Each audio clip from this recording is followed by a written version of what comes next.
नमस्कार मित्रांनो, सनई चौघडेच्या रिव्ह्यू एपिसोडमध्ये तुमचं मनापासून स्वागत आहे।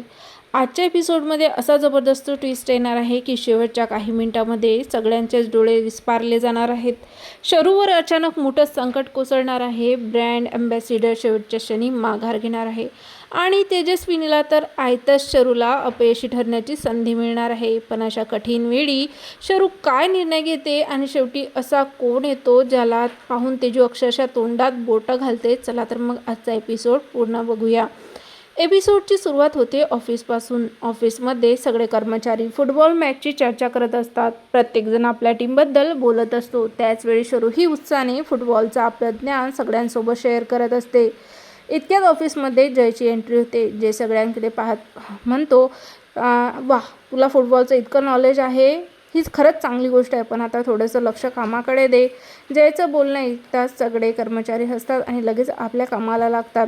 त्यानंतर जय आणि तेजस्विनी त्यांच्या केबिनमध्ये येणाऱ्या मोठ्या इव्हेंटची तयारी करत बसलेले असतात। हा इव्हेंट कंपनीसाठी खूप महत्त्वाचा असतो। त्यावेळी प्रत्येक गोष्ट परफेक्ट व्हायला हवी अशी जयची इच्छा असते। जय लगेच शरूला केबिनमध्ये बोलवतो।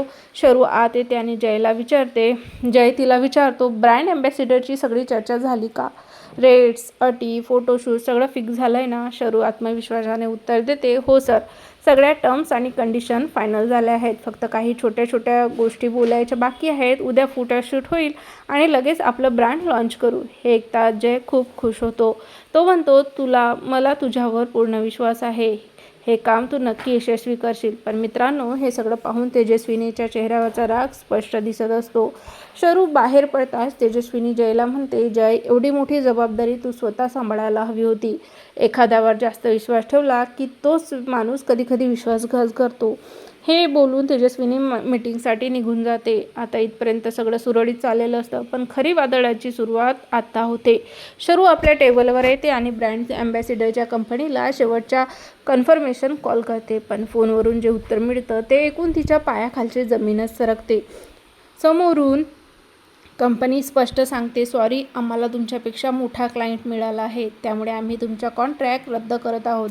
तुम्ही दुसरा पर्याय शोधा। हे ऐकता शरू पूर्णपणे हादरते, कारण इव्हेंटची तारीख आधीच जाहीर झालेली असते। सोशल मीडियावर पोस्टर्स व्हायरल झालेले असतात, न्यूजपेपरमध्ये जाहिराती दिलेल्या असतात आणि आता अगदी शेवटच्या क्षणी ब्रँड अँबॅसिडरच नाही, आता काय करायचं हा प्रश्न शरूसमोर डोंगरासारखा उभा राहतो।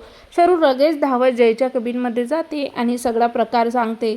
जयलाही मोठा धक्का बसतो। तो लगेच सगळ्या टीमला सूचना देतो, सगळी कामं थांबवा, न्यूजपेपरवाल्यांना थांबवा, सोशल मीडियावरचे पोस्टर्स काढा, गरज पडली तर इव्हेंटची तारीख पुढे ढकलू। पण तोपर्यंत खूप उशीर झालेला असतो। सगळीकडे इव्हेंटची घोषणा झालेली असते।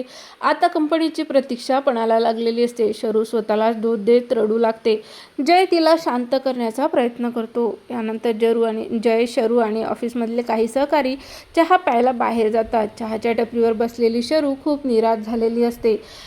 तेवढ्यात तिचा एक सहकारी भन्नाट आयडिया देतो। तो म्हणतो, आपल्या प्रोडक्ट्स हा महिलांसाठी आहे आणि प्रत्येक आईला अशा प्रोडक्टची सर्वात जास्त गरज असते। मग बाहेरची सेलिब्रिटी शोधण्यापेक्षा तुझी आईच आपल्या ब्रँडची ब्रँड अँबॅसिडर का बनू शकत नाही? हे ऐकता शरूच्या डोळ्यामध्ये पुन्हा आशेचा किरण दिसतो। ती लगेच जयकडे धावत जाते आणि ही भन्नाट आयडिया त्याला सांगते। जय काही क्षण विचार करतो आणि लगेच म्हणतो, ही आयडिया सुपरहिट आहे, आपण हाच निर्णय घेऊ। मात्र या सगळ्यांची तेजस्विनीला अजिबात कल्पना नसते। तिला वाटत असतं की शरूचं सगळं प्लॅनिंग फेल झालं आहे आणि अखेर दुसऱ्या दिवशी इव्हेंट सुरू होतो।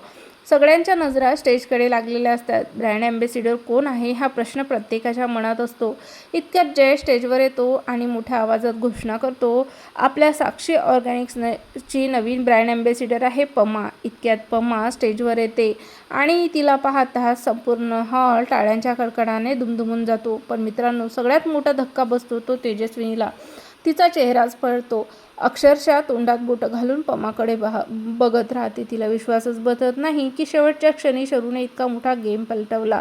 आता पुढे काय होणार? तेजस्विनी पमाला खरंच साक्षी ऑर्गॅनिकची ब्रँड अँबॅसिडर म्हणून स्वीकारेल का? की ती पुन्हा एकदा शरूच्या विरोधात नवीन डाव खेळणार? या सगळ्या प्रश्नांची उत्तर मिळणार आहेत पुढच्या एपिसोडमध्ये। तर मित्रांनो, तुम्हाला काय वाटतं? पमाला ब्रँड अँबॅसिडर बनवण्याचा निर्णय योग्य आहे का? आणि तेजस्विनी पुढे काय करेल? तुमचं मत आम्हाला कमेंटमध्ये नक्की सांगा। व्हिडिओ आवडला लाईक करा, शेअर करा आणि अशाच भन्नाट सनई चौघड्याच्या अपडेट्ससाठी आपल्या चॅनलला सबस्क्राईब करायला विसरू नका. पुन्हा भेटूया पुढच्या जबरदस्त रिव्ह्यूमध्ये. तोपर्यंत धन्यवाद.